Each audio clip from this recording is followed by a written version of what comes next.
And welcome back, guys. It is Monday. I'm back home from the Austrian Bundesliga, and in this video I wanted to first of all analyze my last game from the league and also talk about generally how I'm satisfied with it, and yeah, to conclude this first segment of the Austrian First Bundesliga. So let's get to my results first. As you can see right here, I had a performance of almost 2700, which of course I'm quite happy about, and also winning almost 11 rating points, which now puts me in fact at an all-time peak. I believe it's something like 2541 or something, but I haven't been over 2540, so it's a nice trajectory, especially since the year has not really gone my way until the World Cup basically, but this seemed to be like a turning point, with the World Cup being a pretty successful event, and the Croatian League as well, and now the Austrian League is a pretty nice way to end the year. Of all 5 games, staying unbeaten and winning the 2 games against Royal and against my friend Dominic Horvat. So let's move on to the game. Before we go there, one thing which I really liked about this segment of and my play specifically is that I think that I managed to play my chess, which is play cautiously, play more positionally, and take the chances if I get them. Especially I think that became obvious in the game against Royal, where yeah, it looked very drawish for a long time, but then in the end I was able to get a full point against Dominic Horvat. It was yeah, a more dynamic game actually. Against him specifically, I tend to have a pretty good score, and he finds it difficult, I believe, to play against me with the styles, because he's a very straightforward player, and that doesn't always work against me. Speaking about difficult opponents, I actually had Lukas Dotzer in the last round, who I've lost to already twice in this year, and now made my first draw against him. I've recorded recaps on all of those games. You can find them on my channel. The first loss was in the European Individuals this year in Romania, which was my worst tournament in a very long time, and and the second loss was in the Austrian Championship. So of course that was also a good way to end this sort of losing streak. And yeah, so let's jump into the game, I would say, just to conclude the Bundesliga. So I had the black pieces. Lukas Dotzer is mostly an e4 player. By the way, for those of you who haven't heard about him, he's one of the biggest talents in Austria. Currently, I think he's like 15 years old, and already his 1 GM norm is pretty close to 2500 too. He's a very promising talent from Austria, who I've actually also worked with on some occasions in the past, since I've coached some of the Austrian youth players recently. Lukas is mostly an e4 player. He's generally quite well prepared. I think that he's checking out a lot of chessable courses. Also in this game, he told me that he wanted to play the Grandelius course. At least he remembered some of the ideas there. He went e4 in all of our games. In our first encounter, I went for e5 and for the Berlin, and in the second encounter, I went for the French. It seemed like the Berlin was kind of a good reply to his repertoire, because well, he knows most of the sidelines quite well, I would even say. And also in the first game, when I actually played the Berlin, I got a winning position, and it was a pretty good game. I just blundered in the very end and lost. In the first encounter, he went for short castle, and this line with rook e1. But yesterday he went for the anti-Berlin with d3. I did not prepare that too much, because generally I feel quite happy with those positions, and decided to go for my main move, bishop c5. Recently I've also started dabbling around with the line d6, which I've also played against Yuengi, but I felt like this was a good line for this game. He went c3, which is one of the moves, this being another one of White's setups with knight d2 or short castle, both being possible. But he went for this line, avoiding knight d4, which would be possible here. If the short castle knight d4 more or less equalizes more easily for black. So c3, short castle. Now I went for the line with d5. I've already gone for this line in the past with d5 in a couple of games, actually in most of them. I think I had one game also with rook e8, which is also quite an interesting line, with the idea that the bishop can sometimes drop back to f8. I think that was against Samuel Tersahakian in the 2022 Chennai Olympiad. Got a good position there, but in the end lost that game. I've never really played the line with d6, even though it's kind of the old main line. I believe that this is mostly what people want from the line with white, some typical type of Spanish position, even though there's also nothing wrong with that line, of course. So d5, and now he took on d5. I've only encountered knight d2 in the past. I had one game against Yesipenko in some online rapid tour from chess.com, I believe, and also one game against Suleimanli. I think in both of them I went for this very modern line with rook e8, which is actually quite interesting. But Lukas took on d5, which I haven't encountered before over the board, but I've checked it some time ago, so I knew kind of what I'm playing for here. So black should take with the queen, bishop c4, and now go back all the way to d8. Knight bd2, and now h6 is an important move, because what black is playing for is to go rook e8 and bishop e6 in most of the lines. And always if I go rook e8, then I need to worry about some knight g5 ideas. So that's why h6, generally quite a useful move. Now b4 and bishop d6. Bishop doesn't really want to be on b6. There it can only be harassed if white goes a4. Also the bishop protects the pawn on e5 nicely. He went a4 here. I went a6, just stopping b5. For now, b5 here probably wouldn't be good because of knight a5 when I win the bishop pair. So I went a6. I also thought I could go rook e8 first. Probably there's no need to stop b5. Like, again, I can probably go knight a5, but I wasn't so sure with this knight on the edge of the board, so I just decided to go a6 first.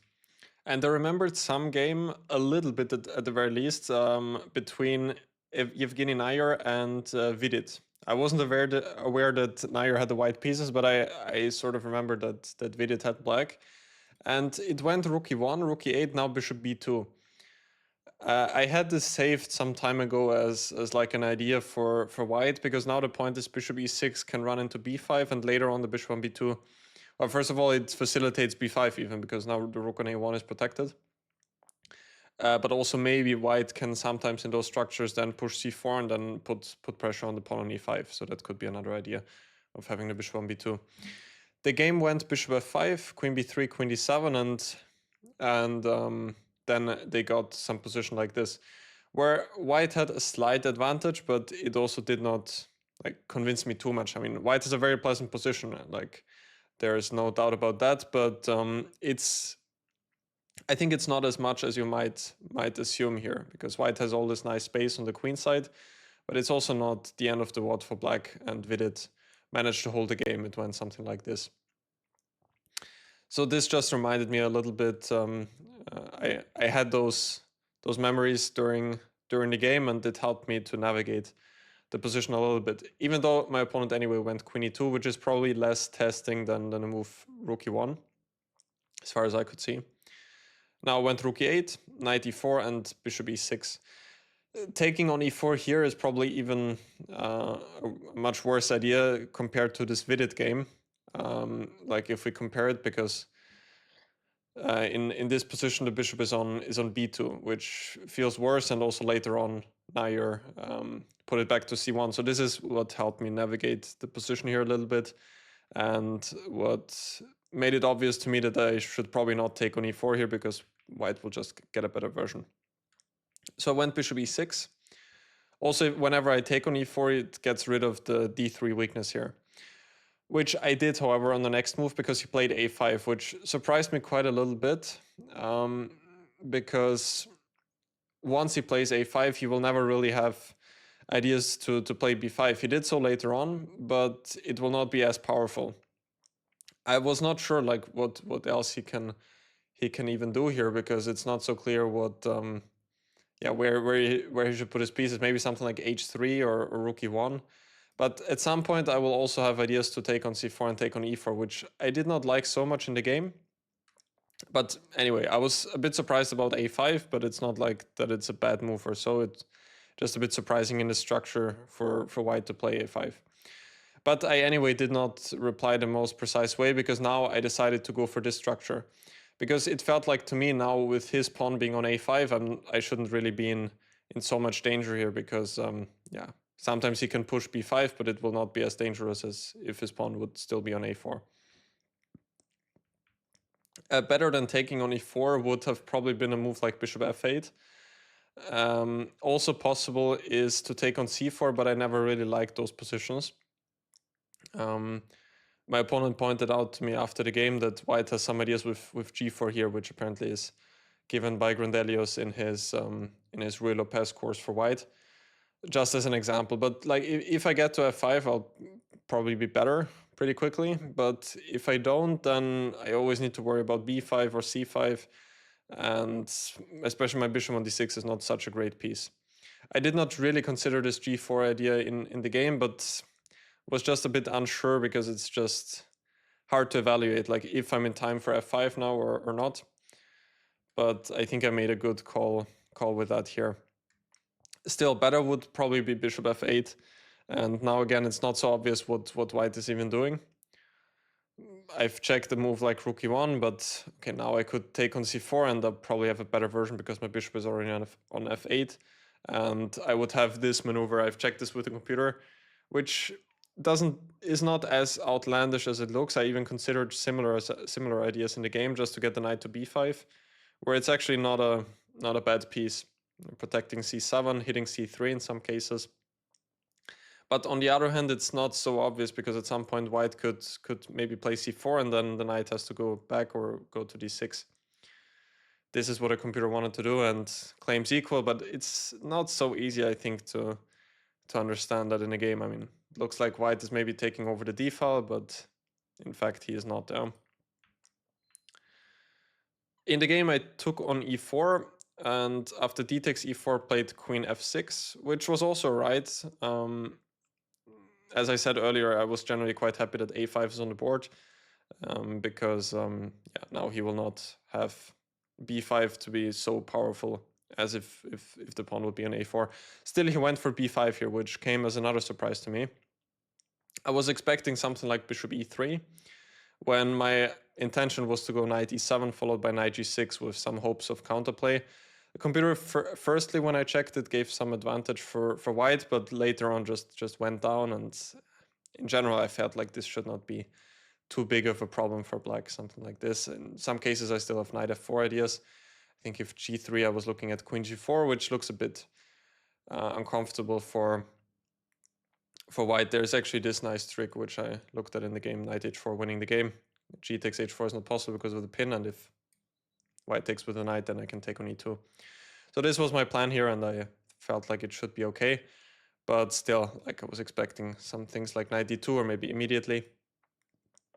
When if someone can play for something, it's probably white, but I was not so scared to enter this position either. But he went for b5. Still, by the way, in this position also the computer gave this idea here to put the knight on b5, but here probably even a worse version, because I don't have the bishop on f8 yet. And I stopped in the game. I stopped after queen b3 because I thought that c4 is coming and it looks uncomfortable. I wanted to show you this variation because I've analyzed this yesterday in the evening with a strong engine, and I wanted to show you the line as sort of an example how grandmasters think, because the computer now says queen c8, important move, and black is completely fine in all of this, but let me just show you what type of moves black needs to find. c4, knight d4, first move. Bishop takes d4, e takes d4, c5, and now probably almost everyone would sort of stop thinking, because it looks like white can set up a bind with queen d3. The pawn on d4 is very weak, and the bishop on f8 is not doing much. But black has one move that actually holds the balance, which is b6. Very, very difficult to see that in a game. And if white takes the pawn, then bishop takes b4, queen takes d4, a5, and just playing for compensation. The b6 pawn is a little bit weak. It still goes on, like rook c1, rook c7 is coming. But I just wanted to show you this variation, that this is a moment where I stop, but the computer sees that that all of this works out. I mean, even if black goes back 97, the position is probably not lost or anything, but it will be quite uncomfortable for black. So in the game, I went queen f6, and he surprised me with b5. And here I spent quite a lot of time, because it seemed like to me b5 is a little bit too early. As I said, I was expecting a move like bishop e3. And I was thinking already here, like, if there is one way for me to do something, to play for something, because after taking on b5, his pawn on a5 will always become weak.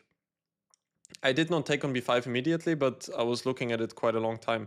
In the end, I decided to take on c4, take on b5, and go rook a6, which plays for a lot of immediate simplifications. But I had a couple of other options. First of all, I was looking at this, take on b5 and now rook e to b8. Unpinning and now threatening to take on a5. But I was a little bit unsure about this position. I felt like it should be okay for me, but there can also be some danger with the passed a pawn, especially if he's able to consolidate somehow. I saw that c4 is too early because of rook b4, when he has trouble defending the pawn on c4. I mean, knight d2 is possible, but it messes up the whole coordination, and can go c5 or something, bring back the queen. Maybe also bishop c5, bishop d4 is possible, maybe not right away because it's bishop a3, but there are some ideas like this. But I was not so sure about a6, and then something like doubling the rooks, bishop e3, and then rook a1. But it seems like white is not in time. Again, I've checked this yesterday, and black has some nice tactical resources with queen to g6. And knight d2 fails because of a nice trick. Now I can play bishop h3, f3, and now take on a6. Because white cannot take again, because there's going to be checkmate on g2. And also another important point, I guess, which I'm now just discovering, is if king h1, then bishop c8 back and protecting the rook on a6. So I was thinking about this, but in the end decided against it. I was also looking at ideas like, for example, here bishop d7. Even though here there was actually quite a cool motive which we analyzed after the game, because I think we were both looking at queen c4, and we both thought that knight takes a5 doesn't work because of rook takes a5.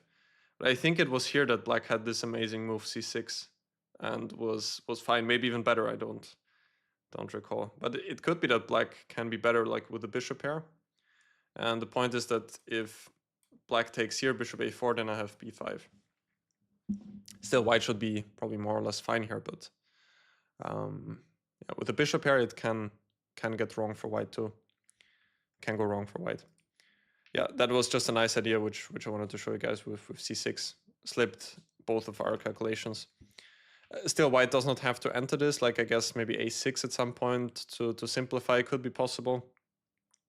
But yeah, I decided to go for this, and now rook a6. I could have also played rook eb8 first, just to protect the b7 pawn. But in general, I was a bit scared of this position with knight d2, knight c4 to come. Then the pawn on a5 is very well protected, and my pieces are still a bit cramped, and especially the b7 pawn tends to be quite weak. Computer still doesn't care here. This is one sample line which I've checked, just knight d8, bishop f8 back, then rook b to a8, pressuring the pawn on a5. Maybe I could think about going b6 at the right time, and that's why I've checked rook b1. And now computer just goes queen c6 and says that everything is fine. Guess that also f6 could come. But yeah, in this position, like it feels a bit uncomfortable. I was not even thinking about a move like this, because to me it seems like the e5 pawn is just up for grabs. But the computer is always coming up with some resources, like I guess here rook e6, knight d7. Not so simple. I don't know. Maybe rook c6 can be possible. And if queen f6, gf, but there's rook a4. Yeah, you see, it's not all that simple. Yeah.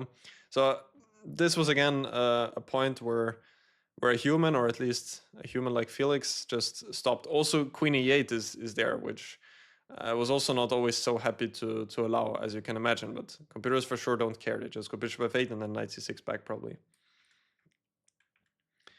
So I want rook a6, just eliminating the pressure on b7, because now white probably has to take. And I was also looking at ideas for him to go knight d2, knight c4 here, but I will just have a much better version. Like, for example, here I can play maybe knight d8 now, and now I have my other rook on a8 and not on b8, which seemed like a better version.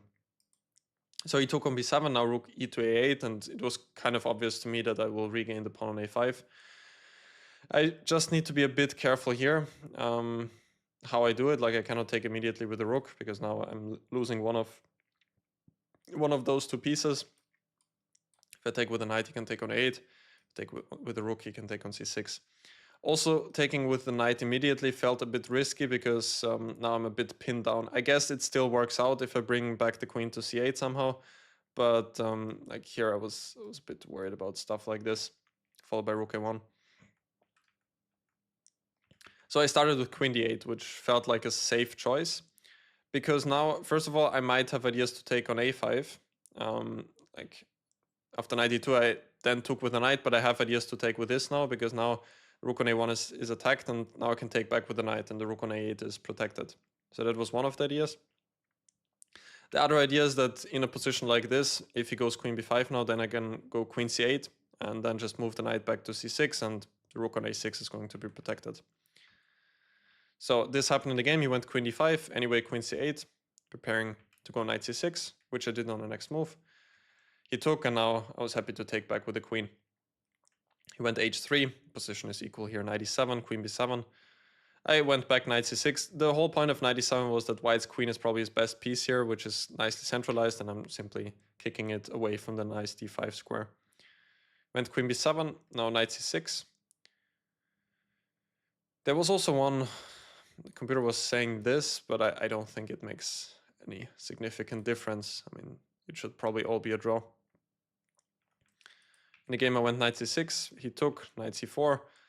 I mean, if someone was doing something, it was probably me at this point. Like, if white is really careless here, then he can get into some sort of trouble. Like, if he really plays too passively, but he defended, if you can even call it like that, he defended well, and there was nothing much left. I also thought rook d1 is fine, when I can both go for rook c4 and for this draw, or maybe this, which might have been what he wanted to avoid, but it's also just a simple draw, in my opinion. But he started with f3, nothing wrong with that. King f8, rook b6. The only thing I was still playing for here was time, because he was quite low on time, and this was my only hope here. Otherwise, I would have probably offered a draw already at this point. Tried rook c4, bishop d2, king e7, centralizing the king, but so did he, knight a5. One trick was here, which I thought was worth pointing out, at least. After king e3, I can take on c3, and then there's knight c4. You know, I was unsure here, like, what happens after a move like this, but I mean, there's no doubt that white shouldn't allow this. Like, he now needs to defend probably with the pawn down. And I was quite curious about a position like this. After rook a2, rook a6 would lose, but of course there is rook d2 here and on the fork. But even this, like, of course it's completely irrelevant, but I was looking at some line like this in the game. Even this is not so sure, not so clear, because I have rook a3 and then knight c4 even, saving the knight. Anyway, that's completely unnecessary. No one would probably go king e3, because it just seems a bit strange to run into this c4 square, into the c4 check by the knight. So you went king e2, good move. Rook c7 back. King d3, knight c4, rook a6, and here I took on d2. I mean, I can also keep the knight on the board, but there's no realistic chance that I can do anything here. If I go h5, you can just go bishop e1 at the right time, maybe kick out the knight on c4 somehow. Rook a4 is not possible yet, but it's also not really clear what I'm doing even.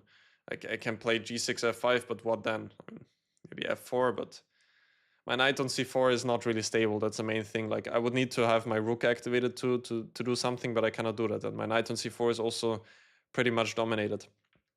Maybe bishop c1 is an even safer move, preparing rook a4 in the next move, just to kick out the knight. So I decided to take on d2, and here I offered a draw, which he accepted. So pretty balanced game, I would say. I wouldn't say that any of either side had any significant chances in this game. If I wanted to play For more imbalances, I should probably not take on e4 here, but instead go for something like bishop f8 and just try to keep the tension. But I was quite satisfied with how the game went. It didn't seem like I was in any danger, and in the very end, at least he was the one to have to be a little bit cautious, but I cannot even really say that. I think it was just a decent and balanced game. So that was it for the Bundesliga 2025. The next segment is starting next year in, when is it? May, I think. April or May, something like that. It's actually during the European individuals, which I'm most likely going to be skipping next year because I want to finish the Austrian League and I'd rather play there probably this year. I've actually played every single European individual championship since 2018 or so. So I feel like taking a break next year might be a possibility for me to to explore. Anyway, that was it with my coverage for the Austrian League. Quite satisfied with my performance. As I said, I've reached a new peak rating, which is something I'm quite happy about, especially at the end of the year. And I'm looking into next year, 2026, with a lot of confidence and good feelings. So I hope you enjoyed my coverage of the Austrian Bundesliga. I will be covering, by the way, guys, Vienna women's GM tournament. So some of the world's best female players are gathering together in Vienna and are playing a Rapid and Blitz event. And the organizer asked me to commentate the event, and I'll be doing that on my own YouTube channel. It starts on the 17th. So in 2 days, it's Wednesday to Friday. I'm going to be streaming almost the whole day, like from the morning Central European time until the evening. I might make a separate post about that, but for those of you who are still here watching, you can already note that down if you want to join the stream. I even ordered a second monitor so that I'll finally can read all of you guys' comments and we can interact together. So thank you guys for watching, and I'm gonna see you guys soon in the next few days. Let me know what you want to see. I'll have a little bit more time during the winter break, and yeah, looking forward to all of the projects that are coming. See you guys, and take care.